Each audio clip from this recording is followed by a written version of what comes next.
Jai Hind, folks. Skanda śaśti nalvarthukal. Best wishes on this 6th day of the celebration of our warriorhood, our conviction, our courage, our bravery, all based on the perception of absolute reality through the knowledge and wisdom of Brahma Vidya, received all the way from the Agnya Chakra, from the dark energy, Mahakali, Parvati, Sukhanda, Kamakya, Vaishnavi Devi, Jai Mata Di, Madurai Meenakshi, Kashi Vishalakshi, Kanchipura Kamakshi, Tirumailai Karpagambige, Tirunallar Pranambige, Tiruvannamalai Unnamalai Amman, Chidambar Shivagami, Melmarvattur Aum Shakti, Sholinganallur Pratinkara Devi, Varahi, Nila Saraswati, Vishwa Durga Devi, Tiruvanekkaval, Akhilandeshwari, Kollur Mookambike, Kanyakumari, Isha Linga Bhairavi, Horanadu Annapurneshwari, Shringeri Sharadambal, Tiru-send-ūr, Alumel Mangapura Padmavati Devi, and many, many more.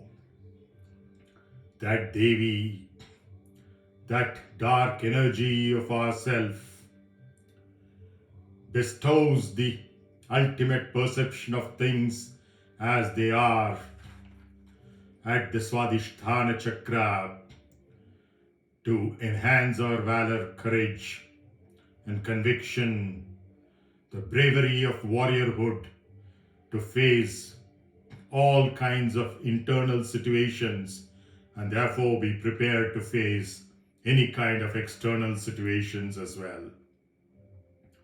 Yesterday, we saw how this is accounted for in the 5,000 plus year old Srimad Bhagavad Gita of Mahabharata, as well as the Ramayana of Adi Kavi Valmiki Maharishi 7,700 years ago. Today we go even prior to the period of Ramayana, to the Vedas, and to the culmination of the Vedas, namely Vedanta or Upanishads, and in particular the Mahā Upanishad. And here the Gāyatri mantras for various deities, technologies which have been created for identifying our own potential, not only of Sanatana Dharmis, Sanskrit speakers, Tamil speakers, or whoever lives in this subcontinent, but of all human life, nay, all life itself. And that's why I asked you that tricky question, is Murugan Tamilian or human? What it really meant is, these wonderful technologies that we have created are way beyond languages, linguistics, regions, nations, religions, and even species. It's way beyond the Homo sapiens. These are unstruck sounds emanating from nature, even beyond the earth, beyond the solar system, beyond the Milky Way galaxy, to the entire universe and multiverse of the dark energy, Mahakali, constituting almost 3/4 of it, and the dark matter, that which is not nothingness, constituting almost the rest of the quarter left, completing between themselves and leaving a few aspects now and then to surface for the other dimensions of us at the various chakras. The Upanishad, as I said, gives you gāyatri mantras, each of which, as many of you know, are 24 syllable divided into 3 lines of 8 syllables each. The first one is about knowledge, about knowing, vidmahe, to get to know. The second is always about dhimahi, a meditative contemplative state of deconcentration, where we go into reflection on what we have gained as knowledge and then dissolve into it in such a manner that even that knowledge and wisdom do not exist. So that the third line, you always end with prachodayat, to reveal the secrets, the truth, the ultimate aspects of prajnanam brahma tattvamasi, I am atma brahma, aham brahmasmi, I am Brahman. That is the purpose of everything that we go through in life, so-called spiritual or so-called material. Truly speaking, there is no difference. Everything is in a drama stage, in a play, in a leela, to take us to that ultimate truth of Subramanya, that which we are. Right now with forms, but eventually formless reality that we are shall be discovered sooner or later, depending upon our initial conditions and the intensity of our sadhana. So Skanda, Subramanya, Saravana, Kartikeya, Kumara, all these being of Sanskrit origin, and Muruga, the ultimate beauty, synonymous with Tamil, and Mu standing for Mukunda, Ru for Rudra, and Ka for Kamalan or Brahma, encompassing within itself sustenance of Mukunda, the destruction or demolition, dissolution of Rudra, and the creation of Kamala, all of which are again our aspects. When we operate from our anahata, we sustain, maintain, preserve out of prosperity. And when we operate out of the Vishuddhi chakra, we create, we communicate, we are artistic. And when we operate out of the Ajna and Sahasrara as a pair, we destroy, dissolve, and demolish, decimate all that has been created to recognize our oneness with nothingness. A journey which started with everythingness. So, the Shan-mukhā Gāyatri is what we shall look at today. Aum tanna shan-mukhā prachodayāt tat puruṣāya vidmahe mahā-sāgara dhīmahi.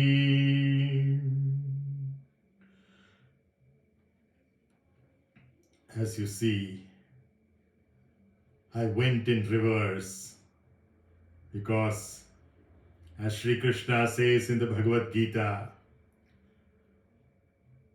a yogi does exactly the opposite of what a bhogi does.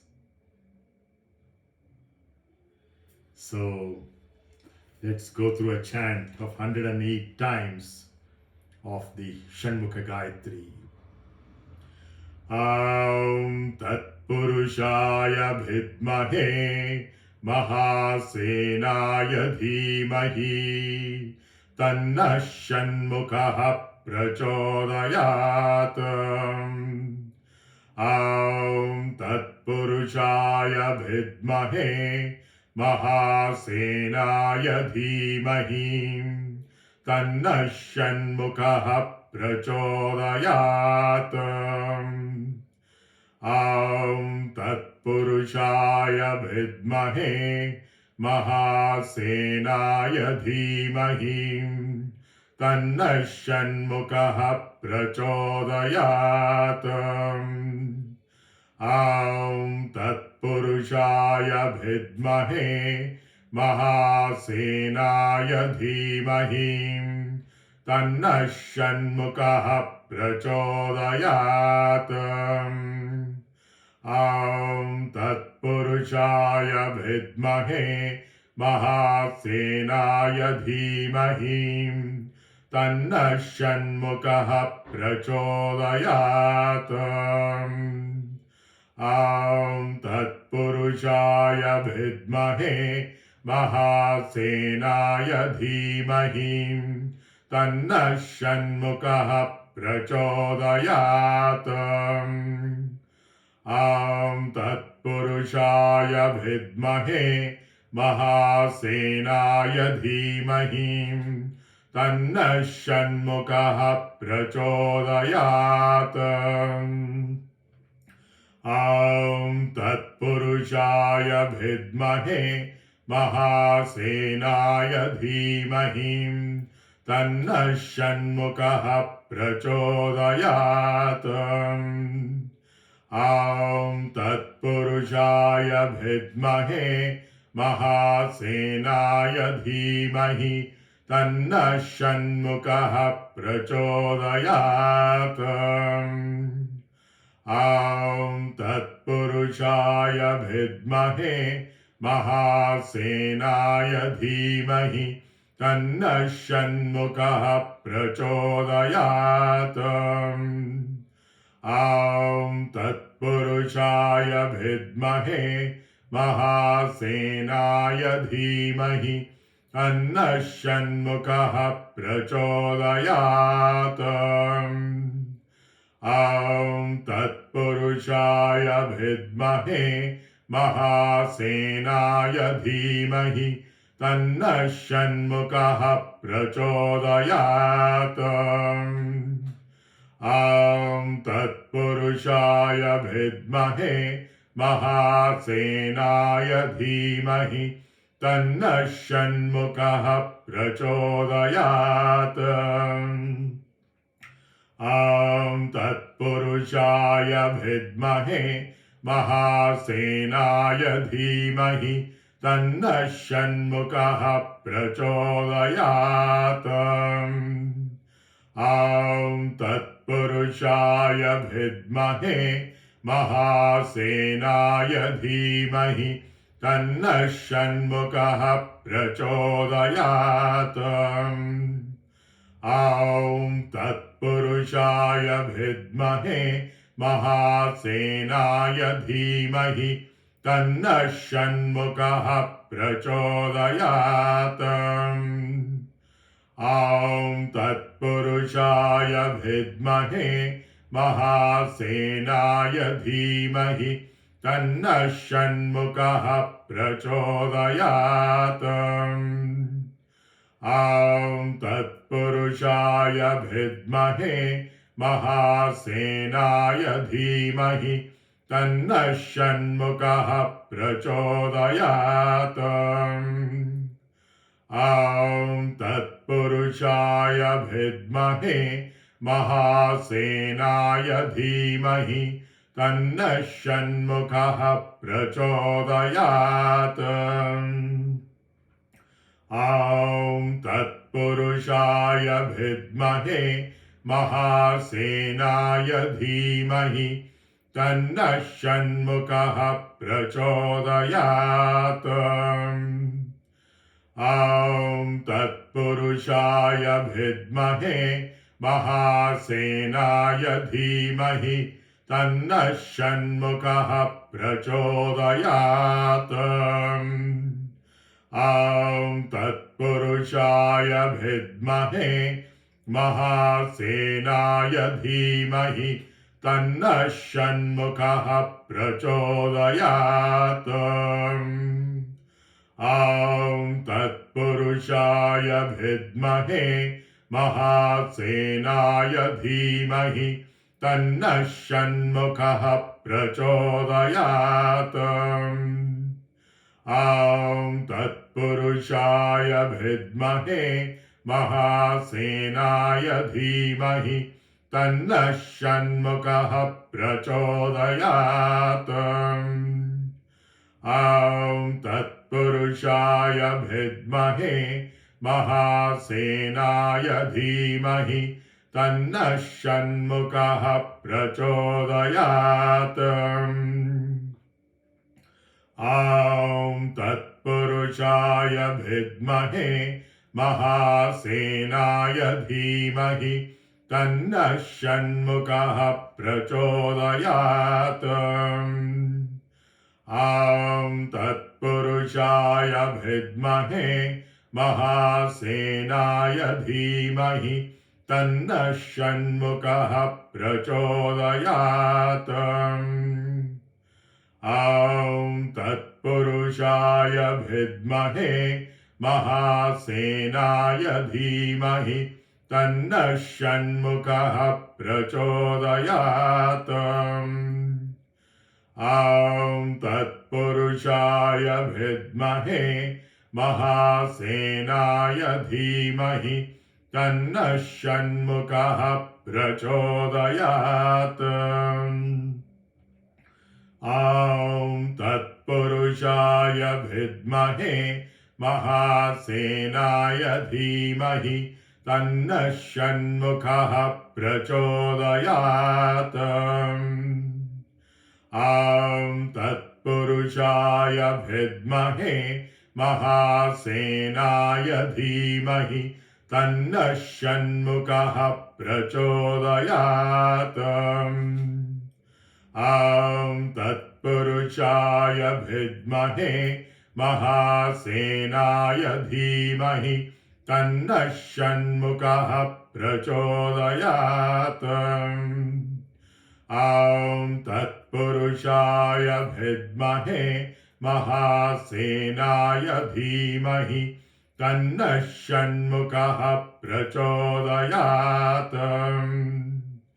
Ām tatpuruṣāya vidmahe mahā-sāgāya dhīmahi tannah šan-mukhā prachodayāt. Ām tatpuruṣāya vidmahe mahā-sāgāya dhīmahi tannah šan-mukhā prachodayāt.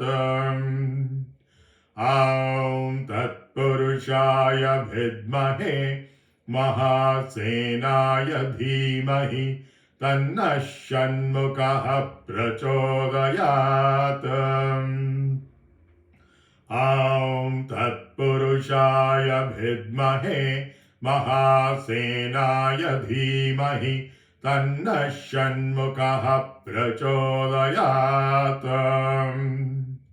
Ām tatpuruṣāya vidmahe mahā-sāgāya dhīmahi tannah šan-mukhā prachodayāt.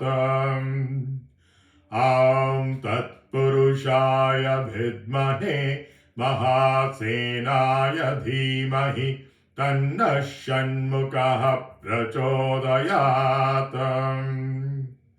Ām tatpuruṣāya vidmahe mahā-sāgāya dhīmahi tannah šan-mukhā prachodayāt. Ām tatpuruṣāya vidmahe mahā-sāgāya dhīmahi tannah šan-mukhā prachodayāt. Ām tatpuruṣāya vidmahe mahā-sāgāya dhīmahi तन्नः षण्मुखः प्रचोदयात्। ॐ तत्पुरुषाय विद्महे महासेनाय धीमहि तन्नः षण्मुखः प्रचोदयात्। ॐ तत्पुरुषाय विद्महे महासेनाय धीमहि तन्नः षण्मुखः प्रचोदयात्। ॐ तत्पुरुषाय विद्महे महासेनाय धीमहि तन्नः षण्मुखः प्रचोदयात्। ॐ तत्पुरुषाय विद्महे महासेनाय धीमहि तन्नः षण्मुखः प्रचोदयात्। ॐ तत्पुरुषाय विद्महे महासेनाय धीमहि तन्नः षण्मुखः प्रचोदयात्। ॐ तत्पुरुषाय विद्महे महासेनाय धीमहि तन्नः षण्मुखः प्रचोदयात्। ॐ तत्पुरुषाय विद्महे महासेनाय धीमहि तन्नः षण्मुखः प्रचोदयात्। ॐ तत्पुरुषाय विद्महे महासेनाय धीमहि तन्नः षण्मुखः प्रचोदयात्। ॐ तत्पुरुषाय विद्महे महासेनाय धीमहि तन्नः षण्मुखः प्रचोदयात्। ॐ तत्पुरुषाय विद्महे महासेनाय धीमहि तन्नः षण्मुखः प्रचोदयात्।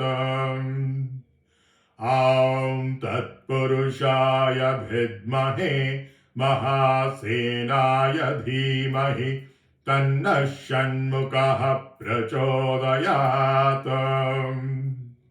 ॐ तत्पुरुषाय विद्महे महासेनाय धीमहि तन्नः षण्मुखः प्रचोदयात्।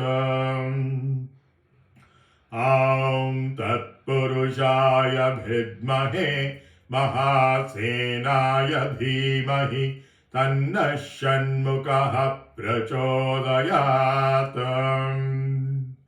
ॐ तत्पुरुषाय विद्महे महासेनाय धीमहि तन्नः षण्मुखः प्रचोदयात्।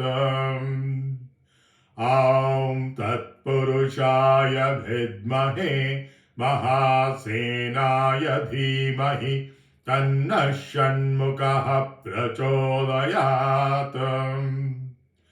ॐ तत्पुरुषाय विद्महे महासेनाय धीमहि तन्नः षण्मुखः प्रचोदयात्। ॐ तत्पुरुषाय विद्महे महासेनाय धीमहि तन्नः षण्मुखः प्रचोदयात्। ॐ तत्पुरुषाय विद्महे महासेनाय धीमहि तन्नः षण्मुखः प्रचोदयात्।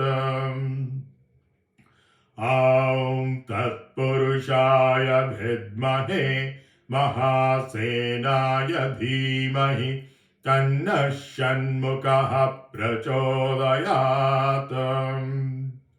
ॐ तत्पुरुषाय विद्महे महासेनाय धीमहि तन्नः षण्मुखः प्रचोदयात्। ॐ तत्पुरुषाय विद्महे महासेनाय धीमहि तन्नः षण्मुखः प्रचोदयात्। ॐ तत्पुरुषाय विद्महे महासेनाय धीमहि तन्नः षण्मुखः प्रचोदयात्। ॐ तत्पुरुषाय विद्महे महासेनाय धीमहि तन्नः षण्मुखः प्रचोदयात्। ॐ तत्पुरुषाय विद्महे महासेनाय धीमहि तन्नः षण्मुखः प्रचोदयात्। ॐ तत्पुरुषाय विद्महे महासेनाय धीमहि तन्नः षण्मुखः प्रचोदयात्। ॐ तत्पुरुषाय विद्महे महासेनाय धीमहि तन्नः षण्मुखः प्रचोदयात्। ॐ तत्पुरुषाय विद्महे महासेनाय धीमहि तन्नः षण्मुखः प्रचोदयात्।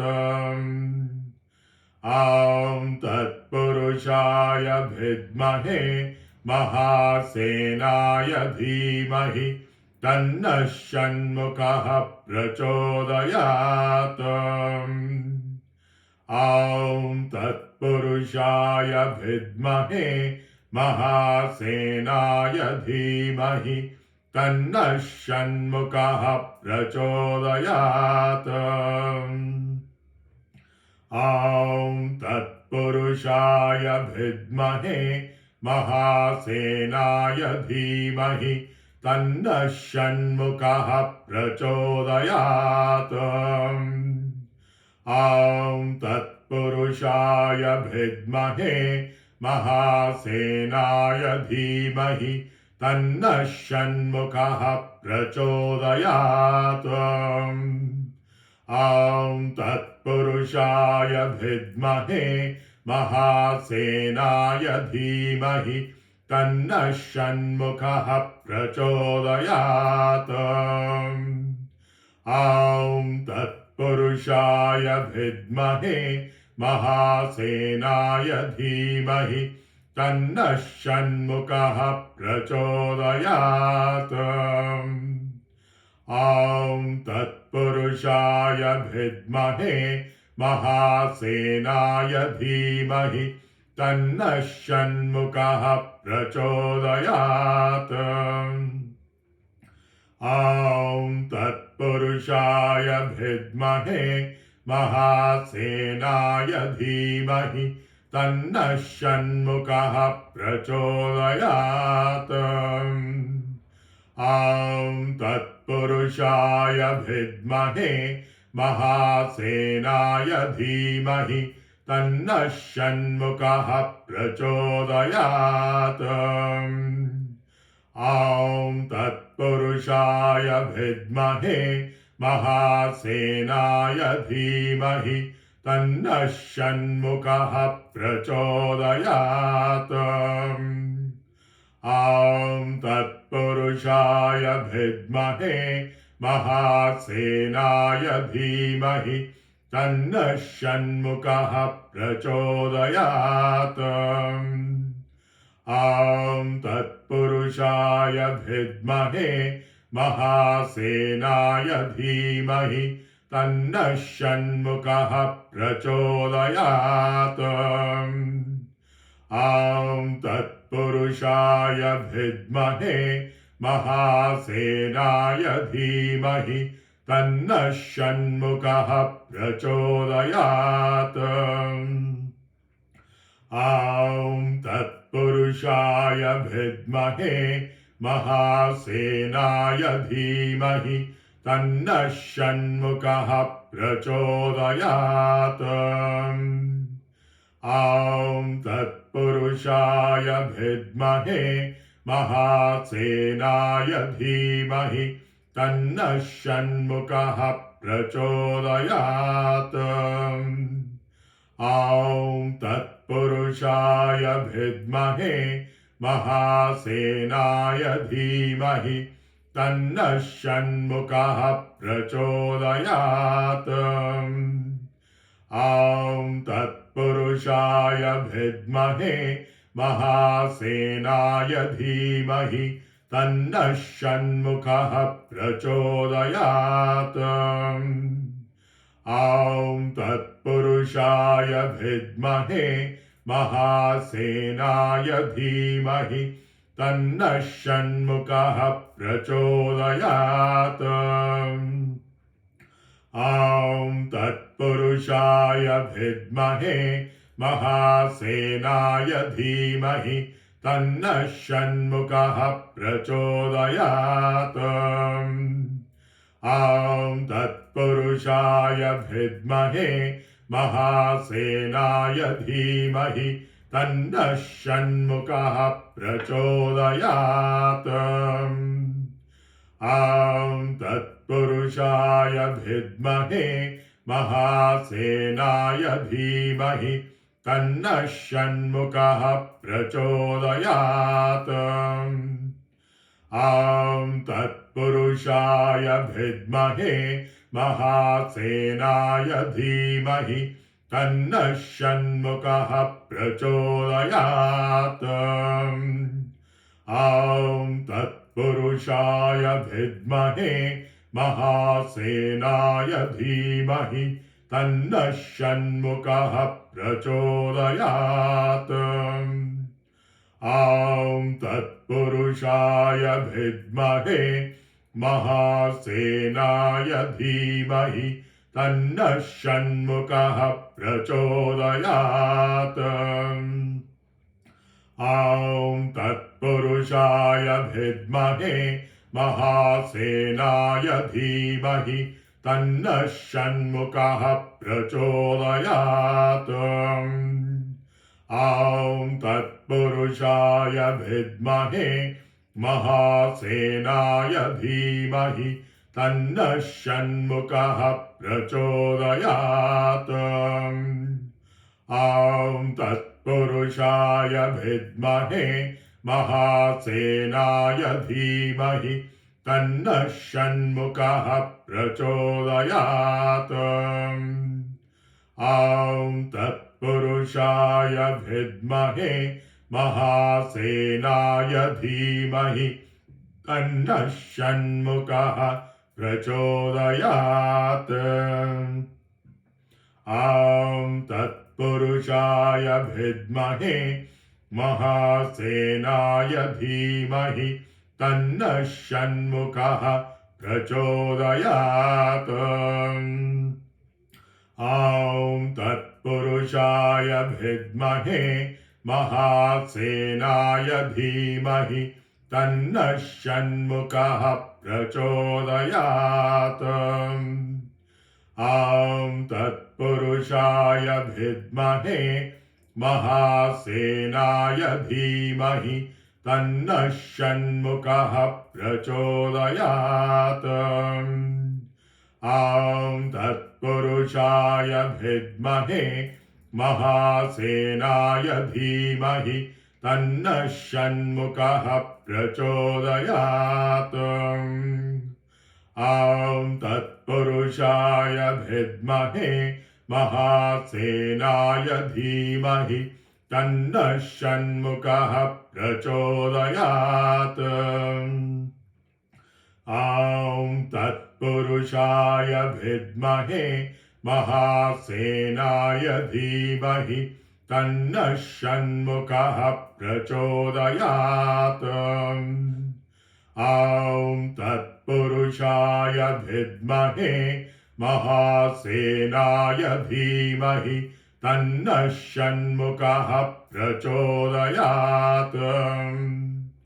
ॐ तत्पुरुषाय विद्महे महासेनाय धीमहि तन्नः षण्मुखः प्रचोदयात्।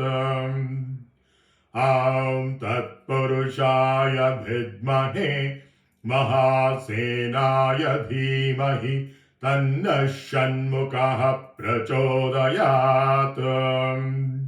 Aum tat-puruṣāya vidmahe mahā-sēnāya dhīmahi tanna šan-mukhā prachodayāt.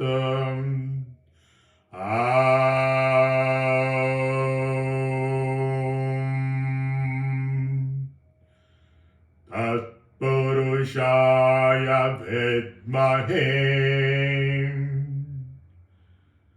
mahā-sēnāya dhīmahi tanna šan-mukhā prachodayāt.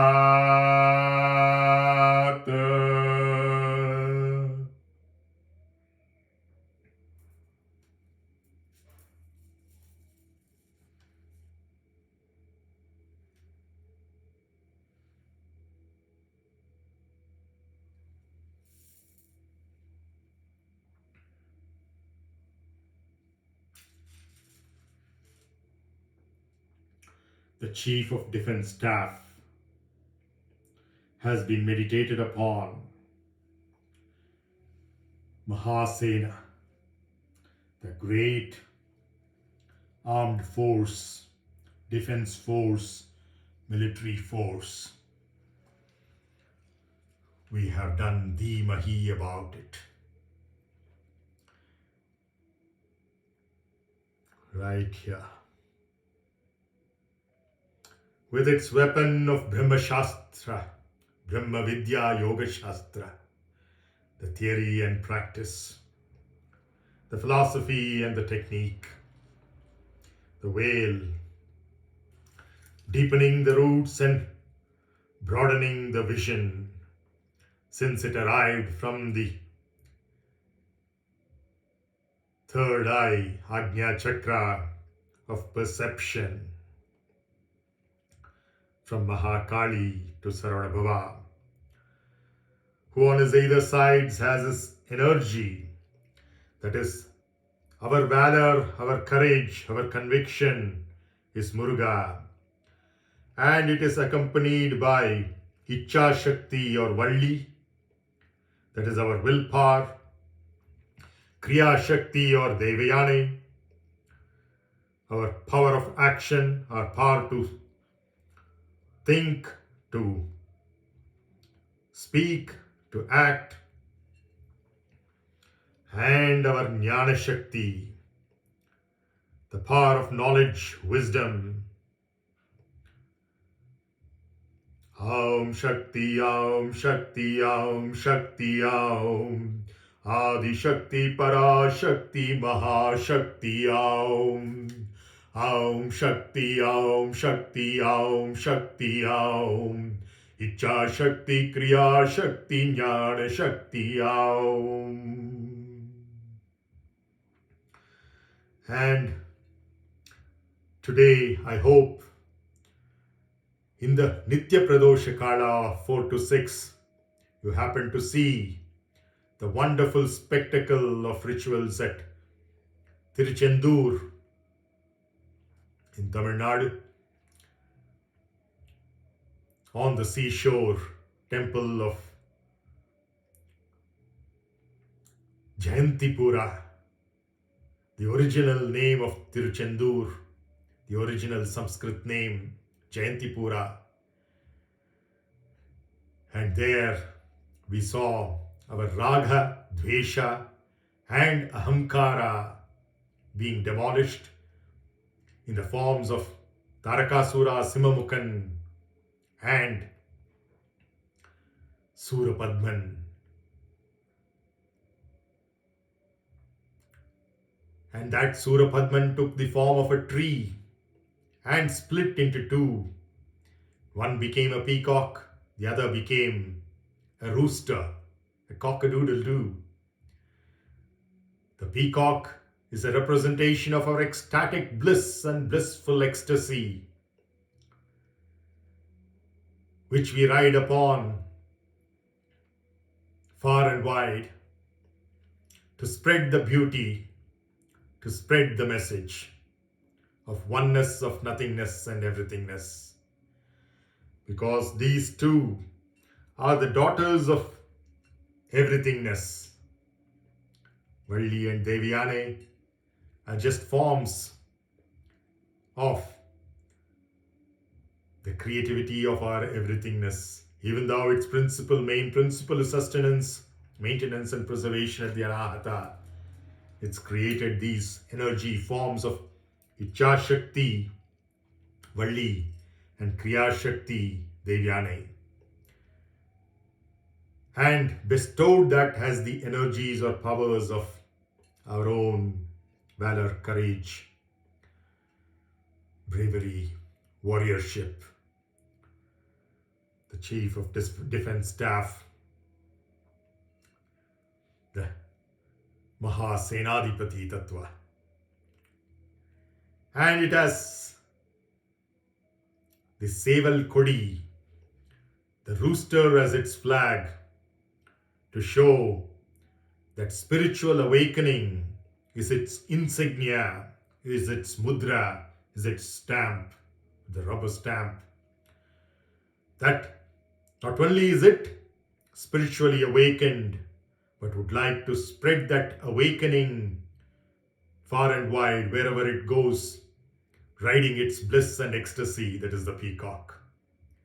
The peacock and the rooster, two birds,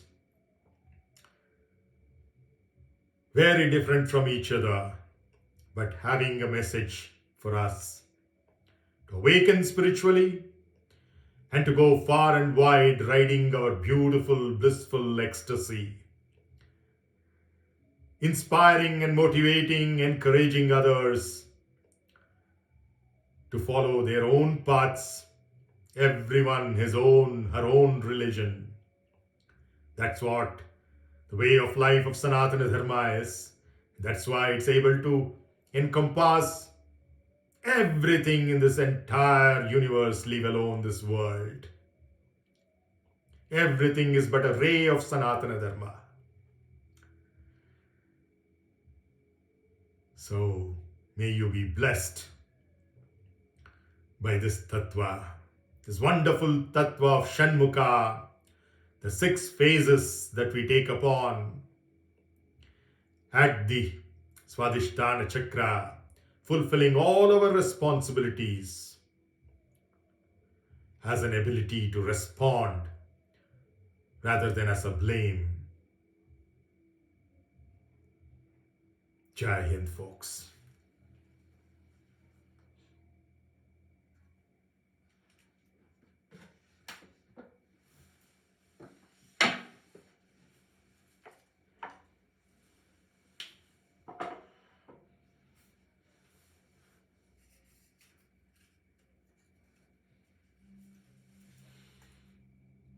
Leave you with peacock feathers, a commonality in the symbolism of Krishna and Muruga. Bliss, ecstasy, beauty, dance, motion, dynamics. Bye-bye.